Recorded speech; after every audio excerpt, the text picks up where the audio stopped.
저는 23세 처음으로 가정부라는 말을 들었습니다. 명절 상차림이 끝나기도 전이었습니다. 친척들이 둘러앉은 그 자리에서 시어머니는 제 이름 대신 그 단어를 골랐습니다. 부엌에 서 있던 제 등 뒤로 웃음소리가 들렸습니다. 아무도 말리지 않았습니다. 남편도.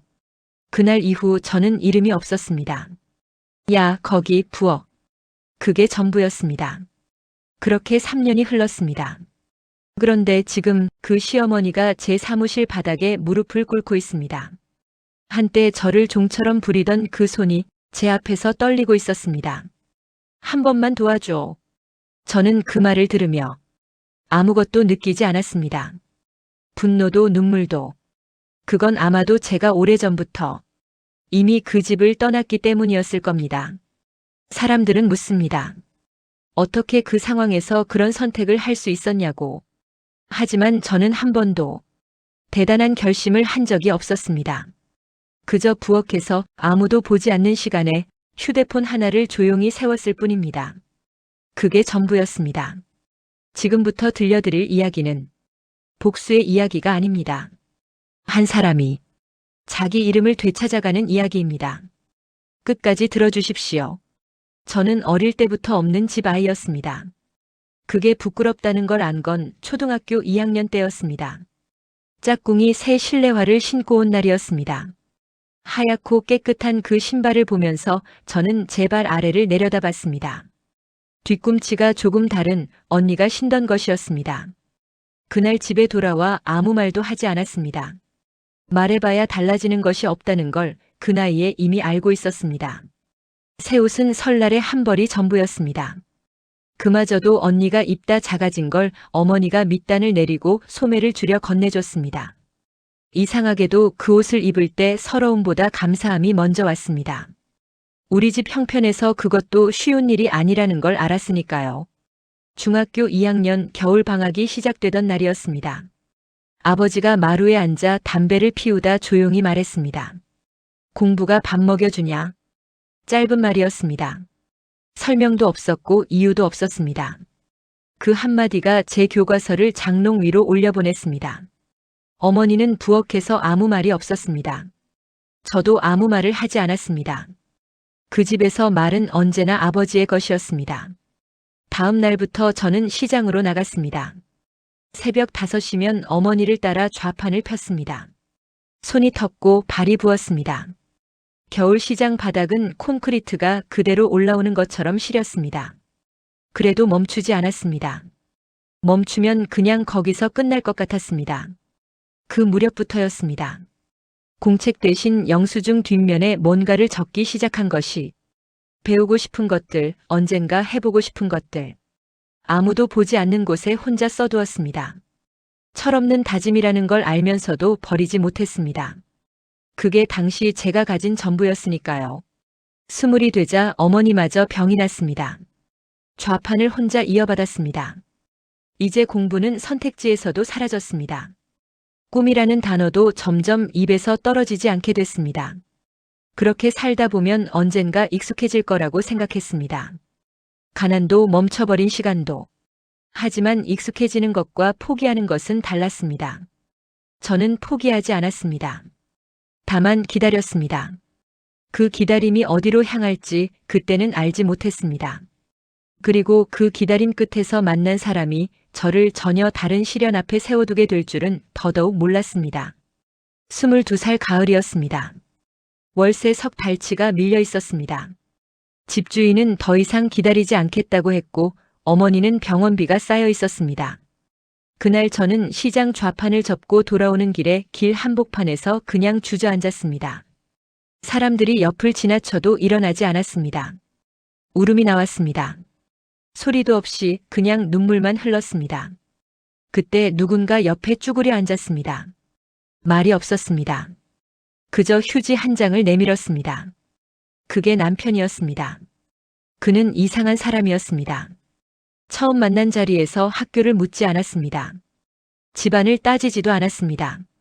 그저 무엇을 좋아하냐고 밥은 먹었냐고 물었습니다. 그런 질문이 낯설었습니다. 저를 조건이 아니라 사람으로 보는 것 같았습니다. 솔직히 말하면 사랑이 무엇인지 그때는 잘 몰랐습니다. 좋아하는 감정은 있었습니다. 하지만 그것보다 더 앞서 있었던 건 따로 있었습니다. 이 사람 곁에 있으면 더 이상 혼자 버티지 않아도 될 것 같다는 그 안도감이었습니다. 누군가에게 기댈 수 있다는 것, 내 이름을 불러주는 사람이 생긴다는 것, 그것만으로도 충분하다고 생각했습니다. 그때는 결혼식은 작았습니다. 하객이 많지 않았고 예식장도 소박했습니다. 어머니는 빌린 한복을 입고 구석에 앉아 계셨습니다. 저는 그 모습을 보면서 딱 하나만 생각했습니다. 이제 이 사람과 함께라면 달라질 수 있다고. 시댁 식구들은 처음부터 조용히 선을 그었습니다. 밥상 앞에서 시어머니는 음식 하나하나를 확인했습니다. 마치 검수를 하듯이. 남편은 그 옆에서 자연스럽게 숟가락을 들었습니다. 아무것도 이상하지 않다는 듯이. 저는 그 분위기를 읽으면서도 괜찮다고 스스로를 다독였습니다. 처음이라 그런 것이라고. 시간이 지나면 나아질 거라고. 그 생각이 틀렸다는 걸 깨닫는 데에는 오래 걸리지 않았습니다. 결혼하고 첫 번째 명절이었습니다. 친척들이 모두 모인 자리였습니다. 저는 새벽부터 부엌에 서 있었습니다. 전을 부치고 육수를 내리고 상을 차렸습니다. 손이 기름에 익었고 앞치마는 흠뻑 젖었습니다. 상이 다 나가고 나서야 잠깐 부엌 벽에 등을 기댔습니다. 그 순간이었습니다. 시어머니가 친척들 앞에서 저를 향해 그 말을 꺼낸 것이. 저는 아직 부엌 입구에 서 있었습니다. 앞치마도 벗지 못한 채로. 친척들의 시선이 일제히 저에게 향했습니다. 누군가는 피식 웃었습니다. 누군가는 시선을 돌렸습니다. 남편은 밥그릇을 들고 있었습니다. 아무 말도 하지 않았습니다. 그날 밤 저는 이불을 뒤집어 쓰고 오래 누워 있었습니다. 서럽다거나 억울하다는 감정이 아니었습니다. 그것보다 더 깊은 곳에서 올라오는 무언가였습니다. 이 집에서 나는 결국 무엇인가 하는 물음이었습니다. 사람 대접을 받고 싶어 선택한 자리였습니다. 그런데 지금 제가 서 있는 곳은 그 어느 때보다 더 낮은 곳이었습니다. 그 밤 이후 저는 조용히 생각을 바꾸기 시작했습니다. 나아질 거라는 기대를 접었습니다. 대신 다른 것을 붙들기 시작했습니다. 아직 이름도 없고 형태도 없었지만 분명히 존재하는 무언가를. 그것이 무엇인지는 아직 저도 몰랐습니다. 시어머니는 일관된 사람이었습니다. 좋게 말하면 그렇습니다. 처음부터 끝까지 단 한 번도 저를 며느리로 부르지 않았습니다. 이름도 없었습니다. 부엌에서 제가 필요할 때면 그냥 소리를 질렀습니다. 야, 거기. 부엌. 처음엔 못 들은 척했습니다. 설마 저를 부르는 건 아니겠지 하는 마음도 있었습니다. 하지만 시어머니의 눈이 정확히 저를 향하고 있다는 걸 모를 수가 없었습니다. 그 눈에는 악의도 없었습니다. 그냥 당연함이 있었습니다. 부엌에 있는 사람을 부르는 방식이 원래 그런 것처럼 그 당연함이 악의보다 더 깊이 박혔습니다. 하루 일과는 정해져 있었습니다.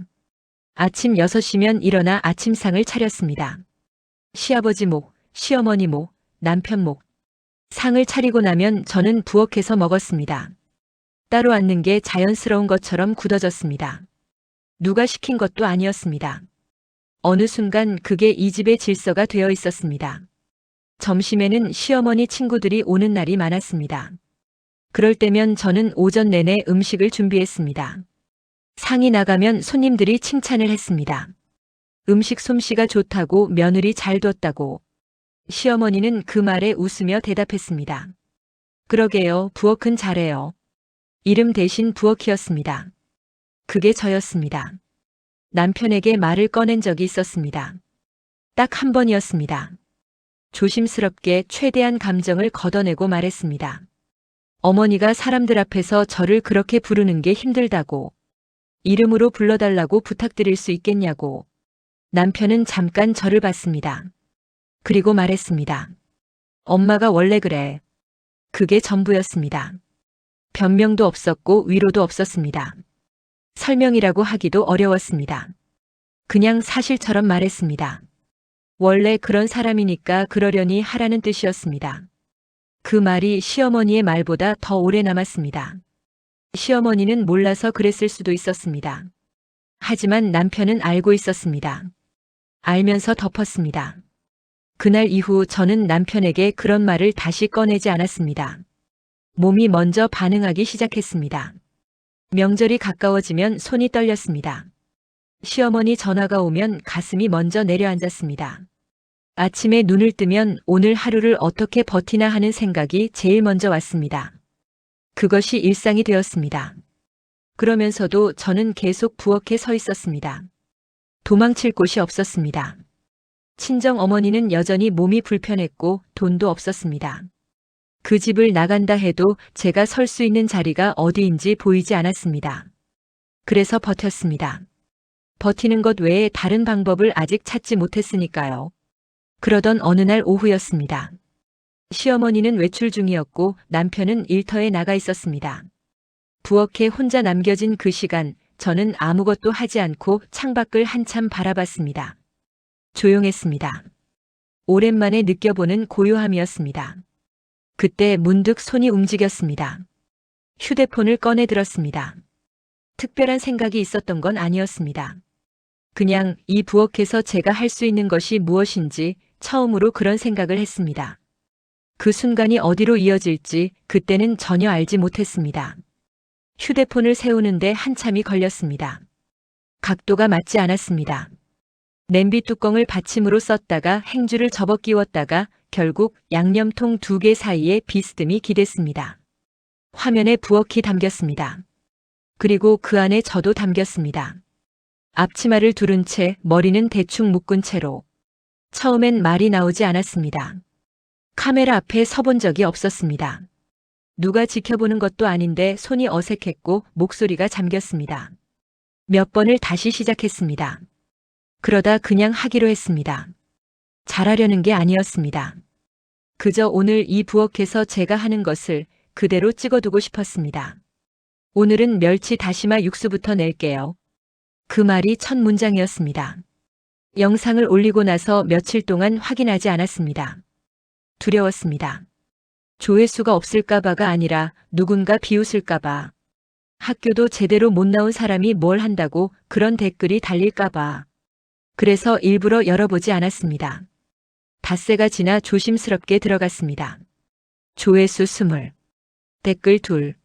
첫 번째 댓글은 짧았습니다. 육수색이 막네요. 두 번째는 따라 해봤어요 였습니다. 저는 그 두 줄을 한참 들여다봤습니다. 누군가 봤습니다.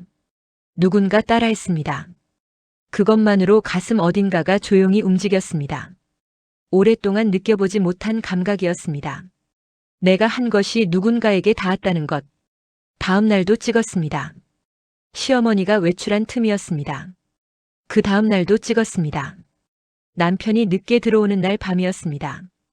영상 하나를 올리는데 편집만 2시간이 넘게 걸렸습니다.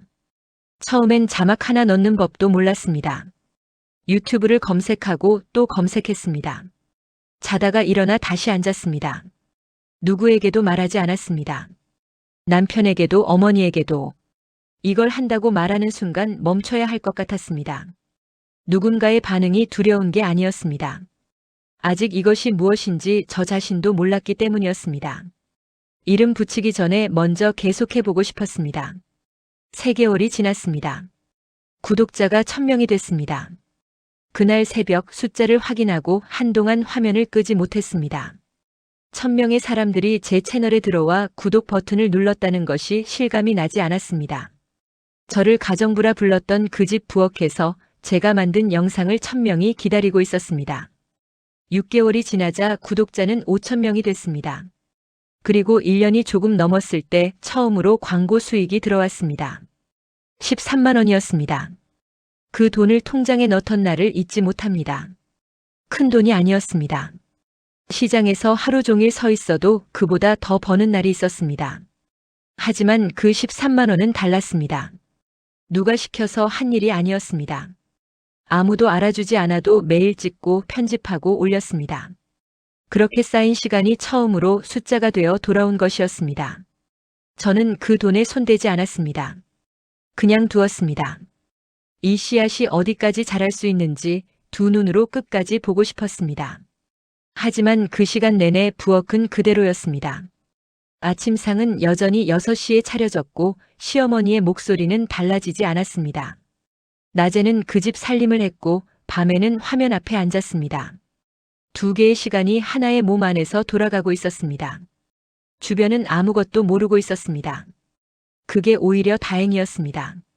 알았다면 그들이 어떤 말을 꺼냈을지, 그 말들이 이 작은 씨앗을 어떻게 했을지, 그때의 저는 아직 그 씨앗을 지킬 만큼 단단하지 않았으니까요. 단단해지기까지는 아직 더 긴 시간이 남아 있었습니다. 3년이라는 시간을 말로 설명하기는 어렵습니다. 길다면 길고 짧다면 짧습니다. 하지만 그 안에서 하루하루를 버텨낸 사람에게 3년은 그냥 숫자가 아닙니다. 몇 번을 포기하려 했는지, 몇 번을 다시 앉았는지, 그 횟수가 곧 3년이었습니다. 낮에는 시댁 살림이었습니다. 아침상을 차리고 청소를 하고 장을 보고 저녁상을 차렸습니다. 시어머니의 목소리는 그 3년 동안 단 한 번도 부드러워지지 않았습니다. 여전히 야였고 부엌이었습니다. 저는 그 소리에 더 이상 가슴이 내려앉지 않을 때까지 오래 걸렸습니다. 밤에는 화면 앞이었습니다. 가족들이 모두 잠든 뒤였습니다. 12시가 넘어서야 겨우 앉을 수 있는 날도 많았습니다. 편집 프로그램이 버벅거리면 재부팅을 하고 다시 기다렸습니다. 눈이 따가워도 멈추지 않았습니다. 멈추면 그날이 통째로 사라지는 것 같았습니다. 수익은 조금씩 늘었습니다. 13만 원이 50만 원이 됐고 50만 원이 어느 달에는 100만 원을 넘었습니다. 광고 수익만이 아니었습니다. 구독자가 늘면서 식품 협찬 문의가 들어오기 시작했습니다. 처음엔 반신반의하며 수락했습니다. 작은 금액이었지만 받았습니다. 그리고 그 돈도 쓰지 않았습니다. 단 한 푼도 쓰지 않았습니다. 새 옷을 사지 않았습니다. 맛있는 것을 사 먹지도 않았습니다. 어릴 때부터 없이 사는데 익숙했던 몸이었습니다. 참는 것이 어렵지 않았습니다. 그 돈이 쌓이는 것을 보는 것이 그 어떤 것보다 든든했습니다. 1,000만 원이 됐을 때 처음으로 숫자를 적어봤습니다. 종이에 써두고 한참 바라봤습니다. 시장 좌판에서 어머니와 새벽부터 서 있던 그 시절에는 상상도 할 수 없던 숫자였습니다. 아버지가 교과서를 장롱 위로 올려보내던 날에도 남편이 아무 말 없이 밥그릇을 들던 그 명절 밤에도 이 숫자는 존재하지 않았습니다. 그런데 지금 제 통장에 있었습니다. 3,000만 원이 됐을 때 생각이 달라지기 시작했습니다. 막연하게 모으는 것이 아니라 이 돈으로 무엇을 할 수 있는지를 생각했습니다. 유튜브 영상을 보는 사람들이 댓글로 물어오는 것들이 있었습니다. 레시피 말고 이 맛을 그대로 살 수는 없냐고. 직접 만든 걸 파는 건 아니냐고. 처음엔 흘려들었습니다. 하지만 그 댓글이 쌓일수록 무언가가 단단해지기 시작했습니다. 5천만 원이 됐을 때 저는 움직였습니다. 공유 주방을 알아봤습니다. 혼자 임차하기엔 부담스럽고 설비를 갖추기엔 자본이 부족한 사람들이 시간 단위로 빌려 쓰는 곳이었습니다. 발품을 팔았습니다. 새 곳을 직접 가봤습니다. 위생 상태를 확인했고 계약 조건을 꼼꼼히 읽었습니다. 예전 같았으면 겁이 났을 겁니다. 하지만 3년을 버틴 사람이었습니다. 웬만한 것에는 손이 떨리지 않았습니다. 계약서에 도장을 찍고 나오던 날 잠깐 차 안에 앉아 있었습니다. 아무 말도 하지 않았습니다. 그냥 앉아 있었습니다. 그리고 조용히 상표 등록을 알아보기 시작했습니다. 이름은 오래 고민하지 않았습니다. 제가 3년 동안 서 있던 그 자리에서 나온 것이었으니까요. 며느리 밥상. 첫 제품을 출시하던 날이었습니다. 하루 주문이 17건이었습니다. 많은 숫자가 아니었습니다. 하지만 저는 그 17건을 하나하나 직접 포장했습니다. 주소를 확인하고 박스를 접고 테이프를 붙였습니다. 손끝에서 땀이 났습니다. 발송을 마치고 나서 한동안 그 자리에 앉아 있었습니다. 조급하지 않았습니다. 서두를 이유가 없었습니다. 이미 3년을 기다린 사람이었습니다. 17건이 170건이 되는 데에 또 시간이 필요하다면 기다리면 그만이었습니다. 그 기다림이 어떤 결과를 만들어낼지는 이미 알고 있었습니다. 3년이 가르쳐준 것이 바로 그것이었으니까요. 하지만 세상 일은 기다림만으로 되지 않을 때도 있습니다. 브랜드가 자리를 잡아갈수록 숨겨두었던 것들이 하나씩 모습을 드러내기 시작했습니다. 제가 감춰온 것이 아니었습니다. 제 곁에 있던 사람들이 달라진 것들을 눈치채기 시작한 것이었습니다. 그 눈치가 어떤 방향으로 향할지 그때는 아직 몰랐습니다. 2년이 지났습니다. 며느리 밥상은 조용히 그러나 단단하게 자리를 잡았습니다. 유튜브 구독자는 20만 명이 됐습니다. 처음 조회수 20이었던 그 채널이 이제는 영상 하나가 올라올 때마다 수만 명이 알림을 받는 곳이 되어 있었습니다. 제품은 입소문을 탔고 재구매율이 높았습니다. 월 매출이 8천만 원을 넘어선 달도 있었습니다. 저는 그 숫자를 누구에게도 말하지 않았습니다. 남편이 제 통장을 묻기 시작한 건 그 무렵이었습니다. 처음엔 간접적이었습니다. 유튜브가 잘 된다고 하던데 요즘 수익이 얼마나 되냐고 가볍게 던지는 말처럼 포장했습니다. 저는 대답하지 않았습니다. 화제를 돌리거나 모르는 척했습니다. 하지만 남편의 질문은 점점 직접적으로 바뀌었습니다. 시댁 가게 이야기가 나오기 시작했습니다. 요즘 장사가 안 된다고 대출을 알아보고 있다고. 그러다 어느 날 저녁 밥상 앞에서 남편이 말했습니다. 우리 가게 좀 도와줘. 내 이름으로 대출 받자. 저는 밥그릇을 내려놓았습니다. 아무 말도 하지 않았습니다. 하지만 속에서는 여러 가지가 한꺼번에 지나갔습니다. 3년 동안 새벽에 홀로 앉아 편집하던 밤들. 한 푼도 쓰지 않고 모아온 시간들. 부엌에서 아무도 모르게 세워두었던 휴대폰. 그 모든 것이 지금 이 사람의 입에서는 그냥 대출 한 번이었습니다. 며칠 뒤 시어머니가 전화를 했습니다. 목소리가 달랐습니다. 평소보다 부드러웠습니다. 안부를 물었고 요즘 고생이 많다고 했습니다. 그 말이 낯설었습니다. 수년 동안 이름 한 번 불러준 적 없던 사람이었습니다. 그래도 가족인데 그 말이 핵심이었습니다. 가족. 저는 그 단어를 듣는 순간 모든 것이 선명해졌습니다. 제가 부엌에 서 있을 때, 명절마다 친척들 앞에서 손가락질을 당할 때, 남편이 아무 말 없이 밥그릇을 들 때, 그때는 가족이라는 말이 한 번도 나오지 않았습니다. 그런데 지금 숫자가 달라지자마자 저는 다시 가족이 되어 있었습니다. 그 순간 깨달았습니다. 이 사람들에게 저는 필요할 때 꺼내 쓰는 것이었구나. 가정부였다가 이제는 통장이었습니다. 저는 움직였습니다. 감정이 앞선 것이 아니었습니다. 오히려 차가울 만큼 냉정했습니다. 3년을 버티면서 감정으로 결정을 내리는 법을 스스로 지워온 사람이었습니다. 감정은 그 자리에서 느끼되 결정은 다른 자리에서 내렸습니다. 모든 계좌를 제 단독 명의로 정리했습니다. 사업 관련 서류, 상표권, 공유 주방 계약서 하나하나 확인했습니다. 남편이 접근할 수 있는 권한을 끊었습니다. 법적으로 문제없도록 조용히 그리고 완전하게. 그리고 남편에게 말했습니다. 저는 투자자가 아닙니다. 길게 설명하지 않았습니다. 따지지도 않았습니다. 그 한 문장이 전부였습니다. 남편은 한동안 저를 봤습니다. 뭔가를 말하려다 멈췄습니다. 아마도 제 눈에서 예전과 다른 것을 봤을 겁니다. 그 뒤로 집안의 공기가 달라졌습니다. 남편은 말이 줄었습니다. 시어머니의 전화도 뜸해졌습니다. 저는 그 침묵을 불편하게 여기지 않았습니다. 오히려 오랜만에 조용한 시간이었습니다. 눈치를 볼 필요가 없었습니다. 누군가의 기분을 살필 필요도 없었습니다. 그 침묵 속에서 저는 일을 했습니다. 새벽에도 밤에도. 변한 것은 없었습니다. 달라진 것이 있다면 이제는 누군가의 눈을 피해 찍는 것이 아니라는 것이었습니다. 더 이상 숨지 않았습니다. 시댁 가게는 그 이후로도 계속 기울었습니다.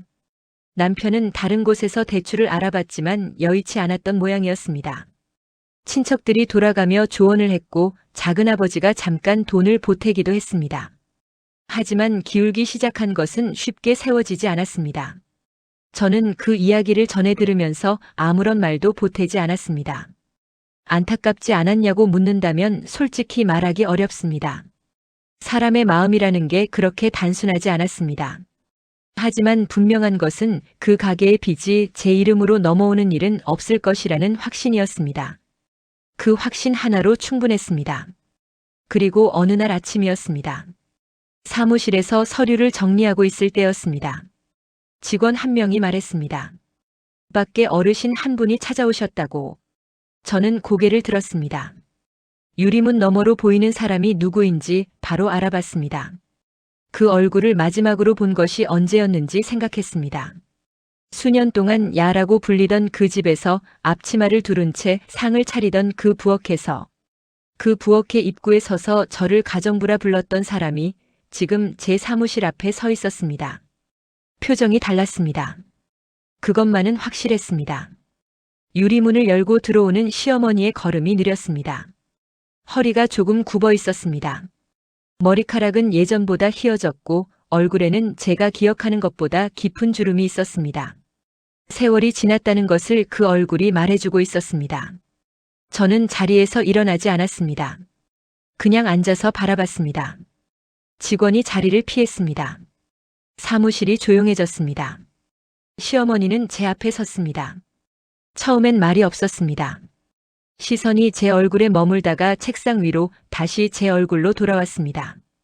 이 자리가, 이 사무실이, 이 공간이 모두 제 것이라는 걸 천천히 확인하는 것 같았습니다. 한때 부엌에 세워두던 사람이 지금 이 자리에 앉아 있다는 것을. 그리고 시어머니가 말했습니다. 한 번만 도와줘. 목소리가 작았습니다. 예전처럼 단단하지 않았습니다. 그 말을 꺼내는 것이 쉽지 않았을 거라는 걸 저도 알았습니다. 하지만 안다는 것과 움직인다는 것은 다른 문제였습니다. 저는 대답하지 않았습니다. 그때였습니다. 시어머니의 무릎이 천천히 꺾였습니다. 저는 그 장면을 보면서 아무것도 느끼지 못할 줄 알았습니다. 오래전에 이미 마음이 정리됐다고 생각했습니다. 하지만 사람의 마음이라는 게 그렇게 말끔하지 않았습니다. 무릎을 꿇는 그 사람이 낯선 사람이 아니라는 것, 수년을 같은 집에서 살았던 사람이라는 것, 그것이 가슴 어딘가를 건드렸습니다. 그래도 저는 일어나지 않았습니다. 눈물이 날 것 같다는 생각도 잠깐 했습니다. 하지만 눈물은 나오지 않았습니다. 그 대신 오래된 장면들이 지나갔습니다. 명절 아침 새벽 5시 부엌. 친척들 앞에서 들었던 그 말. 이름 대신 불렸던 것들. 남편이 아무 말 없이 밥그릇을 들던 그 순간. 그 장면들이 지나가고 나서야 저는 입을 열었습니다. 저를 가정부라고 부르셨잖아요. 조용한 말이었습니다. 따지거나 몰아붙이는 말이 아니었습니다. 그냥 사실이었습니다. 오래전 그 명절 자리에서 시작된 사실. 그리고 그 사실이 이후 수년 동안 이 관계를 어떻게 만들어 왔는지. 시어머니가 울었습니다. 소리를 죽이며 울었습니다. 어깨가 흔들렸습니다. 그리고 말했습니다. 내가 잘못했다. 저는 그 말을 들었습니다. 외면하지 않았습니다. 그 말이 진심인지 아닌지를 판단하려 하지도 않았습니다. 그냥 들었습니다. 그것으로 충분했습니다. 저는 고개를 저었습니다. 천천히 그리고 분명하게. 저는 그 집을 떠났습니다. 이제 저는 제 이름으로 삽니다. 그 말을 하면서 이상하게도 목소리가 떨리지 않았습니다. 오래 준비한 말이 아니었습니다. 그냥 지금 제가 서 있는 자리가 그 말을 만들어낸 것이었습니다. 3년의 새벽들이 한 푼도 쓰지 않고 모아온 시간들이, 아무도 보지 않는 부엌에서 혼자 세워두었던 휴대폰이, 그 모든 것이 그 한 문장 안에 있었습니다. 시어머니는 오래 앉아있지 않았습니다.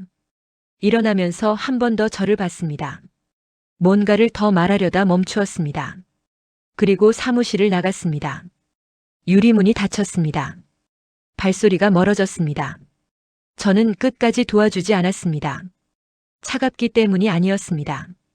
제가 그 집의 가정부가 아닌 것처럼 이제 저는 그 집의 구원자도 아니었습니다. 그 관계를 끄는 것은 제가 아니었습니다. 오래전 명절 아침 그 자리에서 이미 그쪽에서 먼저 끊어낸 것이었습니다. 저는 다만 그것을 그대로 받아들였을 뿐이었습니다.